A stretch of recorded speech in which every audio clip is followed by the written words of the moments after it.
What's up, everybody? It is the Best Buy Kid Smooth, and I'm back with another video. Today I want to talk about Forspoken because I finally played and beat this game. Was it 2 years later? I think this game came out in January of 2023. I beat it in November of 2024, so less than 2 years. But I just want to talk to you guys about this game. I think I was very harsh on this game when it first came out, but I think my beef with it was like, I don't understand why this isn't an exclusive, right? I was interested in it when it was Project Athia. I didn't mind the demo. I did think it was corny. I did think, it would be like, super woke. And when I say that, because I think the nickname I gave it was like For Woken, but that never stopped me from playing it. I've always told people I was interested in a game, wanted to get it on sale or see if it came to PS Plus. So I played the demo on PlayStation and then played the demo. To my surprise, it came to I wasn't surprised that it came to PC. I was surprised that it was Xbox for PC. So like I can play it on PC outside of Steam. Now, I didn't play it when it first came out because I think the Windows version or the Xbox Windows version had this like bug that I don't know if they ever addressed, but if you had anything less than like, I think anything less than 12 gigs on your GPU, it would load in like the high resolution textures or the ultra textures. And I was like, I'm not going to do that. So I finally upgraded my PC. I want to say a few months ago. I'm rocking with a 4070. I'm gonna hold on to that until, a 4090. I can get a 4090 or a 5080 something, whichever comes first at the right price. But that's my next card. I would either want a 4080 Super, a 4090, or a 5080. But I think the 50 series cards, I think, is coming out in January, February. But let me just get to the point. So I got a 4070, upgraded my PC, got a better, GPU, better CPU, better, better RAM and everything. So I got to the point where it's like, all right, I can rock with this. So I finally pulled the trigger on the Black Friday sale for Forspoken. And once I started, I couldn't stop. It was and I'm not saying the game's incredible. I think the game has excelled in two things. In my opinion, the things that it excelled on was gameplay and graphics. The story is so, and I personally think the story was kind of corny. I think that was the weakest point of the game. You had this fantasy game that had like this fantasy sort of story that they tried to make sense of, and I feel like it didn't work. You have this thing called Cuff that Frey wears that she, and it talks to her. It gives her power to try to save Athia. But obviously, there's some other things going on. Everything comes together towards the end of the game. The game has its high marks and its low marks.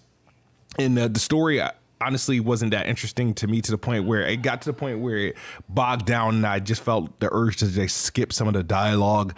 But the gameplay, the elements that you get, the upgrade, the skill trees and stuff like that did make the game fun to play. And I just hated that, they try to, force in these cutscene, these story beats that just wasn't right. And it would break up the gameplay loop too much for me. And the last chapter of the game was very, very bogged down.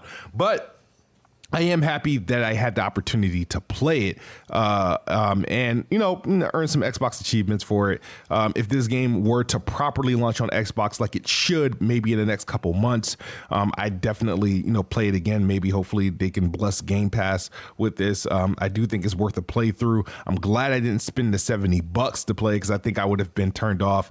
But I feel like a lot of people, looked away from this game for, the wrong reason. Same reason why people are trying to diss, Force, South of Midnight, the Thing of Color and whatnot, Black Girl Power, all that stuff. I feel like if you have a good game that looks good, you have good gameplay. Like I said, I can rock with any game that has good gameplay and good graphics. That's why story has never been a thing that determined whether I'm going to play the game or not. If this game had any sort of forced politics, trust me, I missed it because I was skipping a lot of stuff. Because like I said, once I got the sense of the story, what was it about? I kind of was like, okay, I understood. You have three I don't want to call them sisters, but there's this.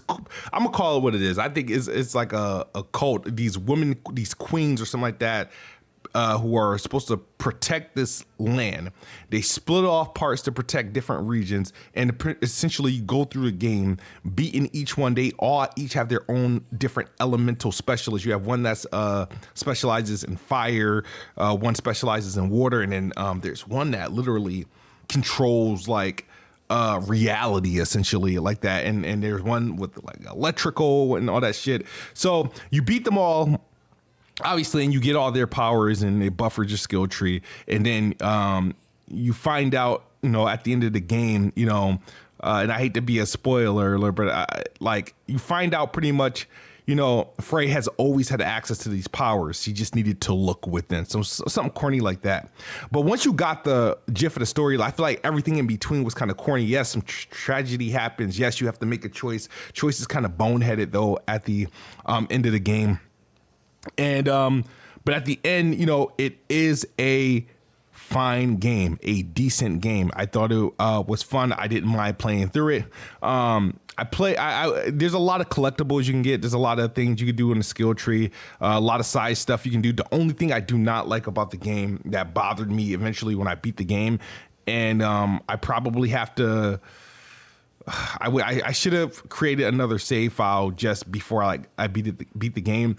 The fact that once the game is over, you can't go back and just do cleanup work, certain collectibles, certain regions. You can't do that. Once it's over, it's over. I didn't like that. And this would be a game that could have benefited for a new game plus, but I think considering the studio had shut down shortly after this release, we're probably not going to get that. So again, this game was probably wrongly criticized for what it was. I think it scored maybe in the 60s. I think this is a solid 75 out of 100, 7.5 out of 10 for me, in my opinion. And a 75 isn't bad. You know what I mean? Not bad at all. I think they had all the good intentions. I think they had a solid cast of characters and whatnot. And Frey's a decent character and whatnot. I feel like it had an unnecessary amount of profanity. They tried to mix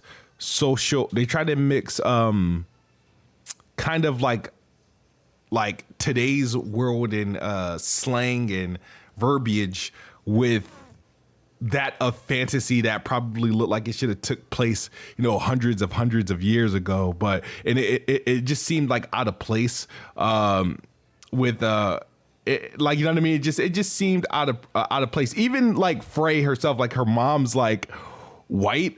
I don't know if you ever seen her dad, but I guess they try to explain how a white woman had a black baby, but I guess anything can happen because in this universe, she's not. I don't even know if you consider these people human. You know what I mean? They got powers. You would probably say this is they're pretty much a lineage of demons or something like that. Who knows? But the game, like I said, it has its pros, it has its cons. As a video game, I thought it was fun. I thought it did some cool things. I thought it looked good at times. I thought the gameplay had a nice loop that made the game worthwhile. The story, like I said, was, in my opinion, I thought it was kind of trash, very predictable.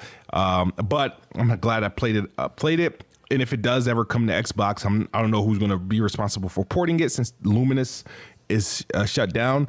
I would definitely play it again on Xbox because I'm curious to see how it runs. I played this on PC, so I was able to play this game at 4K, ultra settings for the most part, and averaged somewhere between 70 to 80 FPS. And whatnot. And this was I think a heavily AMD FSR sort of favored game. It didn't give you the best of control of the settings, but I feel like I didn't have to play with it too much, which I can always appreciate to get the best out of the game. So definitely happy from what I played. And yeah, that's my thoughts on Forspoken. This is definitely a 7.5 out of 10 game for sure. And it's fun. You should give it a try if it's on sale. This is a game that you buy when it's on sale, and I bought it. I bought this game for about I think $35 or so. And if I wish I could have got it a little less than that, but I wasn't too bad. $35 from $70 bucks. I'm happy with that. As always, guys, thank you for tuning in. It took me about 24 hours to beat the game on, I think I was playing on like the hardest difficulty for the most part. But that's all I got for you guys. As always, Xbox is the best box. I am the best spot. Good night or good morning on the other side of the globe. Let me know in the comment section what you think of Forspoken. If you've played it, have you played it? Did you skip it?